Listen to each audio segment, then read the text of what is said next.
Hello everyone, Lawrence from Unicorn Reviews here again today with the Asus B85M-E motherboard.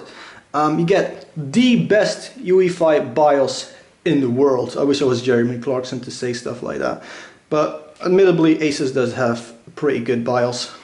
Bunch of Intel stuff. It's obviously LGA 1150. Some people hate on me for not mentioning the socket, but I kind of, when people watch my videos, assume they already know some of it. Plain bottom. Same for the top. You get some information, so I'm just going to show you guys the English part. Actually, all the parts, it's full HD anyway. Too bad my camera doesn't ever focus. Well.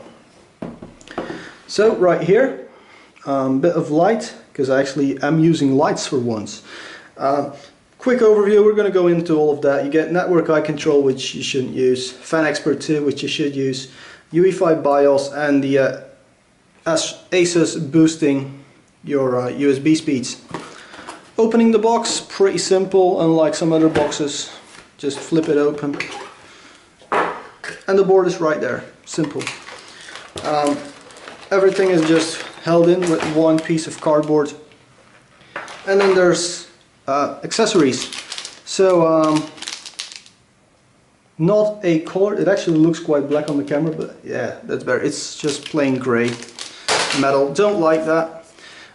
Paper, more paper, more paper.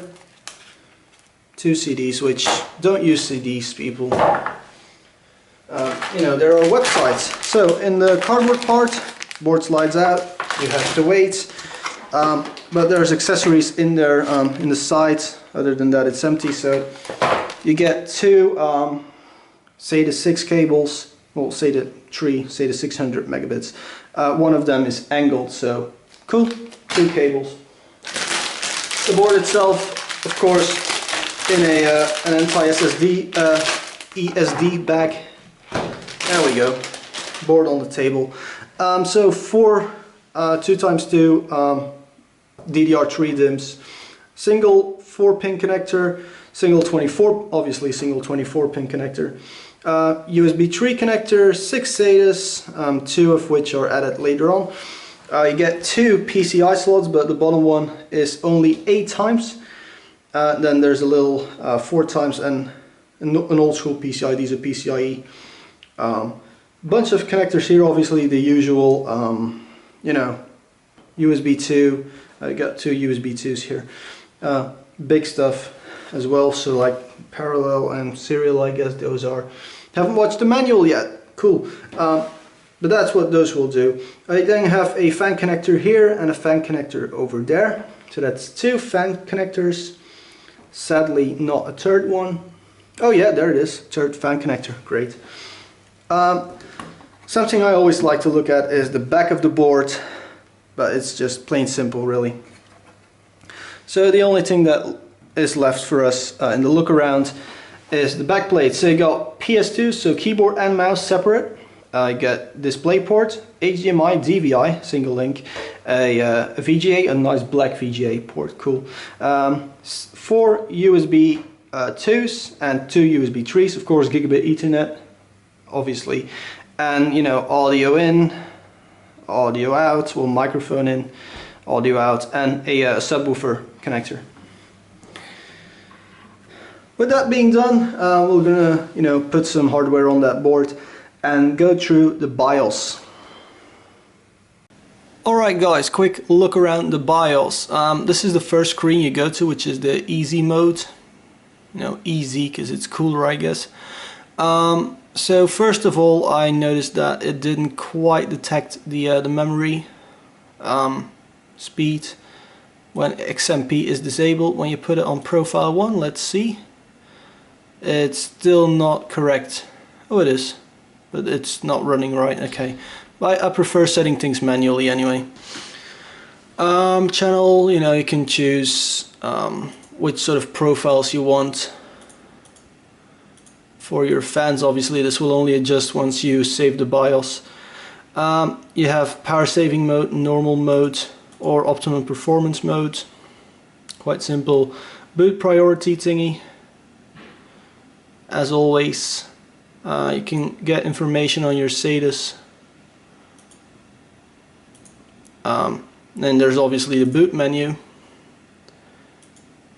but most importantly there's advanced mode, which is what I think most people are interested in. System languages, those are available. There's the AI tweaker, obviously no real overclocking, just a few settings, but you know, everything you need to build a system that's not going to be overclocked. The usual stuff here. There's a monitor to see how warm stuff is running, fan speeds. You can set custom fan profiles. Pretty simple stuff, but useful stuff. And then of course your boot options. So there are also tools. No internet flashing though. So let's move on to a conclusion.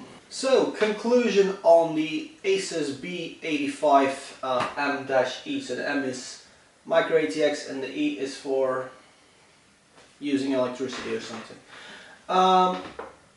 It's a great little board. It's really inexpensive, yet it has the right features for a PC built like this one. You could turn it into a gaming PC rather easily. So with all of that in mind, I'm gonna give it a silver award because it's really good. You have all the features you need really. Looks is of course why I'm not really giving it gold or anything, even though that's kind of the color they're going with. But yeah, I tried to match the colors with you know, crucial ballistic tracers in there and yellow SATA cables and everything, and it still didn't quite look nice. I think some people may like it, you know. Beauty is in the eye of the beholder, they say. But yeah, silver award for the Asus B85M-E. If you liked the video, press the like button. If you disliked it, don't do anything. Please subscribe to the channel and leave a comment on what sort of boards you like to use.